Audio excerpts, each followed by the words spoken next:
It's time once again for the Maple Grove City Report. I'm Dave Kaiser from Northwest Community Television. Thanks for joining us as we bring you an update of what's new in Maple Grove and a recap of the last council meeting. All next on the Maple Grove City Report.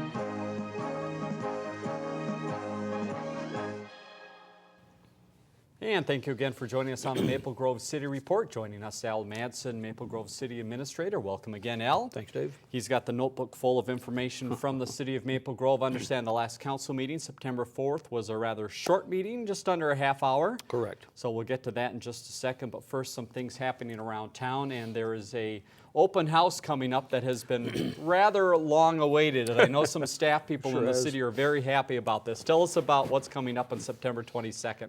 Well, Public Works people and some of our Park and Recreation people are thrilled, yes. It's the expansion of our Public Works building, and we'll be having an open house on Saturday, September 22, and it'll be from 9 in the morning till noon. We'll have cake and coffee.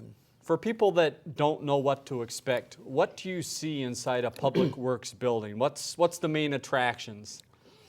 Well, for the kids, the main attractions would be the big equipment. Yes. And a large part of the building is cold storage. We were able to bring all of our equipment that we've got scattered in various parts around the city. We're able to bring it all into one location, all of it under a roof, because there are times when we've had to leave some of our equipment sit outside. Minnesota weather can really take a toll on that. So we now have got everything under one roof. So it's a very large cold storage area for road graders and front end loaders, the large trucks. We also have an area for obviously our employees, all of our full-time employees. Right. And then the Historical Society will have a section of 1,700 square feet. It'll be in the old part of the Public Works. It's where the lunchroom was. Fitting for the Historical Society. Oh, you're right. The old part of the building. You're right. Yes. And so they're excited to get in, and so I think it's a great opportunity for people just to go down to the open house and visit the building, and there'll be guided tours, and for those that would ride, we'll probably have a couple of golf carts there that we can certainly take them around. You get into that cold storage area, it's huge, and it's a long walk. Right, it's a big place. It's a long walk. Something tells me a few people might want to take a look at the front of the building when you walk up as well. It's a very interesting structure as well. Tell me why you took some special care, because of where that building is, to make it look very, very nice. Well, one of the reasons we took special care is the building sits across from residential development, and so we kept them in the loop the entire process. So we wanted to have a building that looks very, very nice from the outside. So when they're sitting out on their decks or on their front lawn or whatever the case, they're looking at an attractive building, not your typical industrial Public Works building. And so we went with what's called Gambium baskets. They're metal baskets with rock that's poured in the baskets and then shaken, so that they kind of level themselves out, and then those are attached to the exterior of the building. I had some real misgivings when the architect was proposing this, and we kind of went around and around on it, and then you get to the point where the architect was really promoting it, and places where it had been used, not too many yet, but places where it had been used, it looked very attractive. So I gave in and said, all right, let's give it a shot, and it looks nice. I'm willing to admit that my apprehension. You've been convinced. Right, my apprehension is no longer the case. So it looks very nice. So again, though, the big part was to try to develop an attractive building. One thing is the location. Right. But those baskets, the exterior looks very, very well. We put a lot of windows in, not only to make it attractive on the outside, but to draw in the natural light. Sure. For those working on the inside.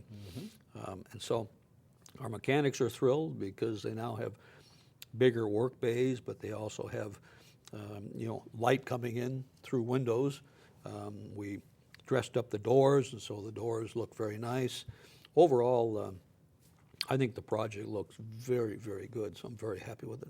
So again, it's the 22nd from 9 to noon, is that 9 correct? to noon, right. And it's located where? For people that don't know, this isn't a building that most people in the city drive by on a regular basis. True, but usually there's no need for them Right. to go to our public works facility. 9080 Forest View Lane. And you can't miss it. It's just, if you're on Forest View Lane and you're looking, I'm lousy on directions, but to the left, to the right is our water treatment plant. To the left is our public works facility. So from big. 89th or 93rd, if you come one of those two ways on Forest View, you're going to run into it. Yes, you'll catch it. Okay. And it's, again, it's very attractive. It's very functional. It's large. Some people say, why did you build it so large? Well, to grow into. And last thing you want to do is same as our government center. You don't want to build a government facility and then 5 years later be out of it and say, oh gosh, we need to expand it. So we built this for the future.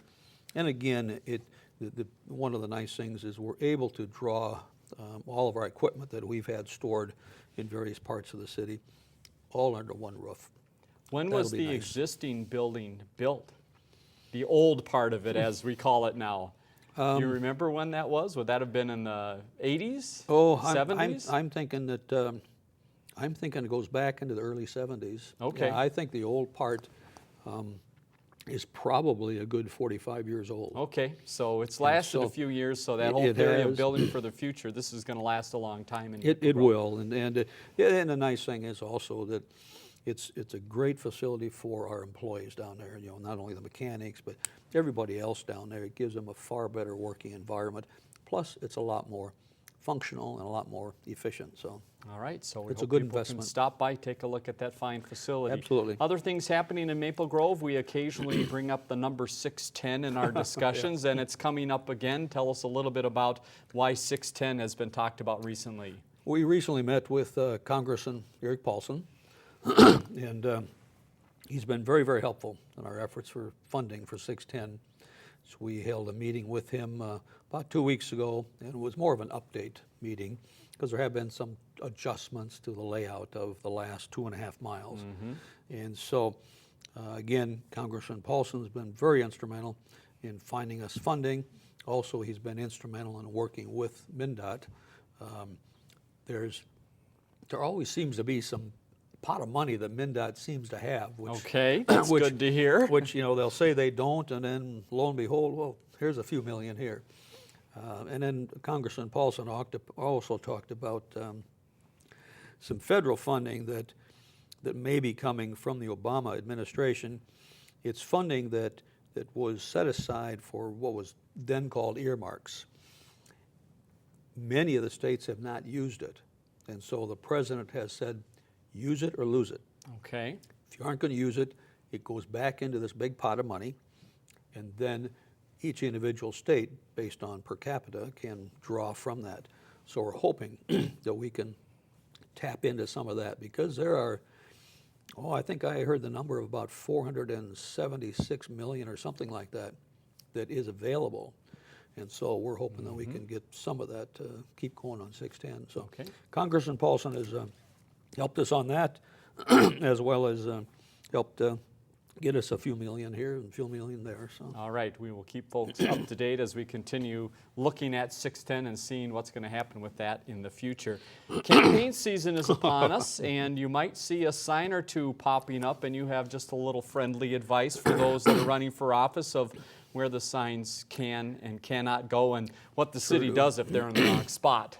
Well, no matter how much we try to educate everybody, signs cannot go in the right of way. Typically, that's about the first 15 feet from the curb upward. Signs cannot go there. If they're going to put signs up, it has to be on outside of the right of way, but then also has to be placed on property with the owner's permission. Sure. We've had some cases in the past where some overzealous state and national candidates have popped up a lot of signs on private property, but neglected to ask the property owner if it's okay. Sure, okay. Now, if we do find signs in a right-of-way, we do not automatically take them down. We notify the candidate, let them know that your sign at a particular location is in the right-of-way. Typically, we'll give them probably 2 days or so. Okay. 2 or 3 days to move it.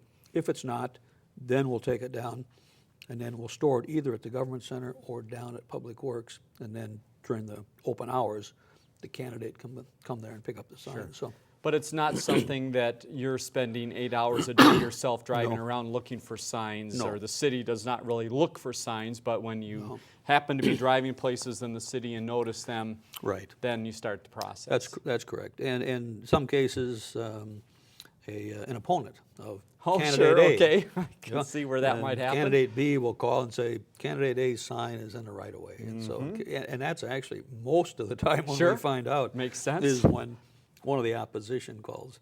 So it's a friendly reminder just to keep them out of the right of way, and it saves us time. We don't have to respond to things like that. All right, so a couple more months of signs, Yes. and then they'll all be done for another year or two. Right. Let's talk a little bit about housing in the city of Maple Grove. Give us a little update of what that picture is looking like. Foreclosures are down. We had at the end of August, we were at 246 foreclosures, which is down from previous months. So we're seeing a drop in foreclosures. We're also seeing an upswing in those that are buying foreclosed property or property that may be on the verge of being foreclosed. But we're seeing an uptick in the residential market. But 246 is still a large number, but when compared to others. Yeah, what was the peak in Maple Grove? Do you remember back of what the high point was and how long ago that was? I think our peak might have been around 450. Okay. I think that that was probably, I want to say 3 years ago. So it's steadily come down. Right. And we're finding that, I think we're on the right track. I think we're going to see that number continue to inch downwards. Okay. Other end of the spectrum, you've got a few new houses that will be popping up. We do, actually, we have a couple of them. Maplebrook, which is about, I think, 60 units, which is down in the Bass Lake Road area. And then another one called Donegal, which is along Weaver Lake Road in the area that Rutland was doing some development, and Rutland ceased their operations. And so Pulte is doing and I think that one there is, I think it's probably going to be upwards of somewhere in the neighborhood of 60 or 70. Okay, so we're good seeing, sign there. So we're seeing some new developments. If you take a look at our single-family permits issued today Right. versus last year at the same time, we're at 115 today, and last year we were at 144. So you know, we're running a little bit behind, but if the good weather stays with us, I think the months of September, October, and maybe even November, Right. we'll start to show some What we've nice seen in increase. the last year or so, Yes, that can certainly absolutely. happen. Sure will. Let's talk a little bit about busing in Maple Grove. Some people have been taking advantage of some buses that take people from Maple Grove down towards the downtown area and also towards the state fair. Give us a little recap of busy buses. Well, one thing nice is our Route 789. That's from our transit stations. That goes to the University of Minnesota. We've got 7 a.m. and an 8 a.m. Monday through Friday for that, and then that's to head to the U of M. And then 2:45 p.m. and 3:45 p.m. is the return back to Maple Grove. Those buses, we did this last year, very successful. So far, the buses have been filled again this year, so it's a great opportunity. Also, if you're a U of M student, you can get a bus pass for $90 for a quarter versus I think that's about $130. So it's part of the University of Minnesota's Very nice. incentive program for their students, and it's it worked well last year, and it's working well so far this year. It's a great opportunity for students. Helps with that parking pinch Oh, around the university, yes. I would guess a little bit. And you always can tell that bus because it's either the ones where they're holding books up cramming or they're all asleep because they've been up all night cramming, right? You're So right. you can tell which bus that is. The other service that's happened just recently is the State Fair. We don't have a number on it yet, but early word is that a lot of people took advantage of riding from the transit center to the State Fair. They did, and there's another great opportunity. Rather than fight the traffic going to the State Fair, parking, you ride the bus and it takes you right there. But I don't have the figures yet as to what this most recent State Fair numbers are. But my sense is that they'll be probably higher than last year. Okay, So, good. We'll let you good know to- that on it's a good upcoming opportunity. program. A couple other items we have before we get to the council meeting. Well, this was mentioned at the last show, but I got to say it again. CNN Money Yes, has good thing to selected Maple report. Grove as one of the top 25 cities in America in category, which is 100,000 population and less. It's 50,000 to 100,000 population, but we were selected as one of the top 25 across America to live, and that's a great honor. And I think it's a real testimonial as to how the city is moving and the residents and everything else, because CNN does a very, very extensive review before they select a community or two. And so you have to provide a lot of information. They also send people out to talk to the residents, Okay. talk to the businesses. So if they came and talked to me, everything's great. Right. So they're going to go out and talk to the residents. They're going to talk to businesses just to make sure that what I'm saying is accurate. So we were very, very pleased to be in the top 25. The other thing is there are 5 metropolitan communities in Minnesota that are in the top 25. Right. Isn't that amazing? I don't know if that's ever been achieved before. And so when you have 5 communities, including Maple Grove, and we're all metro cities, that speaks a lot, not only about our region, but it speaks a lot about our state. Right. So Exactly. we're very happy to So be obviously, part of that. we know that the city is talking about it and using it a little bit. How about others in the city? Is this beneficial for businesses, realtors, others that might do business in Maple Grove? Do they clip out that article and post it up somewhere or carry it around? The realtors I can certainly imagine do. they like it. Oh, yes. They print that out and use that in their marketing programs. And we use it, too, with business development because, if company XYZ is looking to locate in Maple Grove, a lot of their employees may be either residents in Maple Grove or they may be moving to Maple Grove. And so it's a good opportunity for business and residential. It's also, I think, a good opportunity that shows the reflection of the community as a whole. And I say, they take care to look into crime, education. Maple Grove has a AAA bond rating, which is outstanding. They also take a look at stability in government. It didn't matter who the city administrator was. They don't care about that. But they take a look at a wide range of things, and then they start to weigh all of this. They do talk to residents. They talk to businesses. Then they decide, okay, you're going to be number X or you're going to be number X. The only question in my mind is that, well, in my mind we're number 1, but us and Woodbury we're almost identical. We're almost sister cities, twin cities. Woodbury was number 9 and we were 22. Okay. And I'm thinking, wait a minute now, we've got a hospital. That should, Sure. but I certainly don't begrudge my good buddies in Woodbury. That's right. And Lakeville and Egan and Eden Prairie. Yeah, some fine cities. Oh, around really, town. some fine cities. And so we're pleased to be in the top 25. All right, It's well, it's congratulations. a big, big plus. You couldn't talk them into putting your picture, your portrait on the front of the magazine, or at least on the Maple Grove page? Oh, gosh. Didn't No, work, huh? No, it didn't All work. right, No, maybe no. next time around. Right, yes. All right, let's go ahead and jump ahead to the council meeting, unless you've got another note or two there from your massed pile.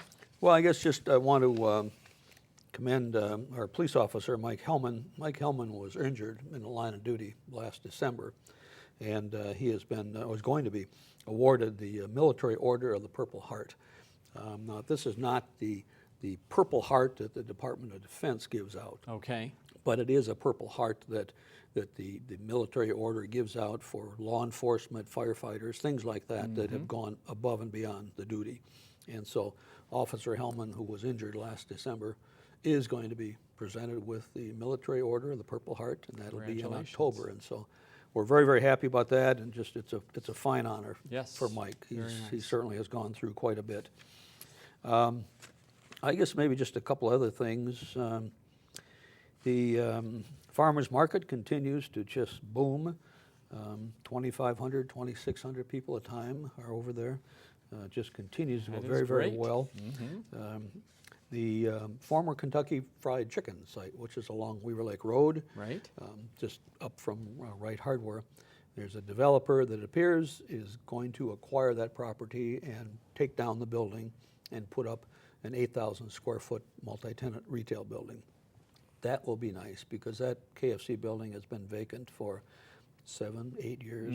It's been vacant for a long time. So it'll be nice to finally see some development on that site. Very good. I think that's about it.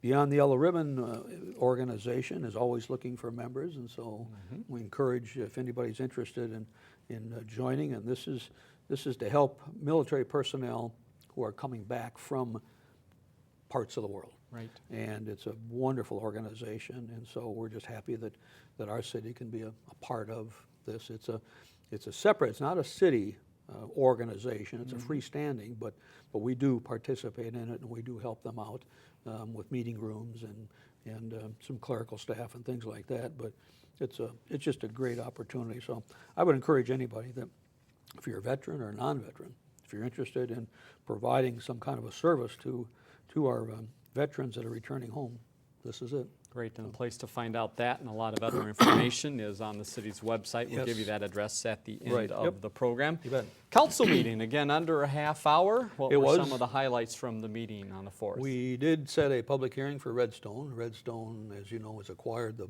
Boston Pizza business and is totally revamping inside and out. I think once they're done, you'll scratch your head.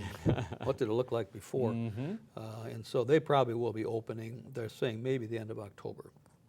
So we did set a public hearing for the next council meeting to consider a public hearing for a liquor license. Okay. And so, but they're moving along very, very well. And the type of food at a Redstone, if people don't know, what's the menu look like? Well, I think the menu is very broad, if I recall. I've been to a Redstone once, and it's a combination probably of Granite City Brewery, Applebee's, in some areas maybe a little bit upper scale, but it's a wide range of whatever your taste buds are hankering for. So. And opening date, do they have something on a calendar yet? No, they have not set a date yet. They're saying probably toward the end of October. Okay. But they're moving along very well. Getting ready for the holiday shopping season, Yes, no doubt. absolutely. Okay. Aldi's, which is a supermarket that was approved by the city council a few months back, says that they should be starting construction toward the end of this month or the first part of October. They're going to be out by Cambria Suites and the hospital area. Sure. They would like to be open probably end of spring of 2013. Okay. Very good. We did have a real nice, fun thing. We had, unfortunately, there was a fire at the south end of the city. There was half of a duplex that caught on fire. We presented some awards last night, some commendation awards to neighbors who helped respond to that and helped keep the fire from getting up into the rafters and the attic area. And one of the responders was one of our utilities department gentleman, Steve Morris. And Steve's been with us for many years, and he's also a former firefighter. 24 Good years of person service. to have in your neighborhood. And he happened to be there, and so he and some other neighbors, they grabbed a hose. He instructed how to handle things, to stay away from windows because windows will blow out from the heat. And so we presented a number of different citizens that helped keep that fire from getting too serious. Very nice. So it was just a real nice thing last night. So We did have a short HRA meeting, the Housing and Redevelopment Authority, where we took care of a couple of housekeeping items. And we also set the HRA levy at $150,000. That's the same level since 1999. We've never adjusted it upward. So it was a smooth meeting. It got over in less than 30 minutes, and everything went fine. There was one item on consent, excuse me, that was taken off, and that had to do with the setting the hearing for the budget, the 2013 budget. That is set for December 3. Councilmember Sargent pulled that off to commend staff and also to just let everybody know that the budget increase for 2013 is 1.32%. That is the lowest increase in 30 years. And in times when costs are going up for oil, gas, union contracts, health, all of that, a 1.32% increase is absolutely amazing. So she just wanted to thank staff, and then the mayor also took some input from other council members, but we're very pleased with the 1.32. The council cannot raise it at the December 3 meeting. They could, if they wanted to, lower it a little bit, right? But they cannot raise it. Okay. And so December 3 is when we will have the actual budget hearing. And then the second meeting in December is when we formally approve everything, and then it goes on to the state. So I'm very happy with our budget, very happy with my department directors. All of our employees, they've done just a whale of a job watching that bottom line, and so that makes my life easier. So Very helps good. me sleep a little bit at That's night. right. We can talk about that a little more on future programs as we get closer to budget time. We've got just a couple minutes left. We always at this time of the year want to remind people a little bit about kids going back to school. Absolutely. We see a few buses and a few people out there. And I had a question related to crosswalks in Maple Grove. What is the rule? How close do the police watch crosswalks? And just what should people keep in mind when they see people standing on the side of the street at a crosswalk? If people are standing in a crosswalk, the driver of the vehicle should stop, because the pedestrian has the right of way. So always, be aware if you got people standing at the edge of the crosswalk. We monitor it. Obviously our police can't be in every spot every time. Right. But if we do see a vehicle that maybe you got pedestrians on each side, and they're in a crosswalk, and you got a vehicle that goes through, we will ticket that driver. So we do watch that very, very carefully. And you're right, school has now started again, so I encourage everybody to pay close attention to the kids, because sometimes they'll dart out in front of a bus or behind a bus, and so just pay very, very close attention to that. So school's back in session. So if you forgot where your neighborhood schools are, you probably know now, because there's a little extra traffic around the schools, a few extra buses. So yes, for sure. Do keep that in mind. Al, thanks again for your time. Dave, we'll see you again in a couple weeks. Here is the information you need to know if you want to attend the next council meeting, or also go to the city's website. You see that at the top of the screen. The next meeting is Monday, September 17th, 7:30 at the Government Center. If you have any questions for us for the program, 533-1710, our viewer response line, you can give us a call, and we'll try to answer your question on the program. For Al Madsen, I'm Dave Kaiser. Thanks for joining us on the Maple Grove City Report.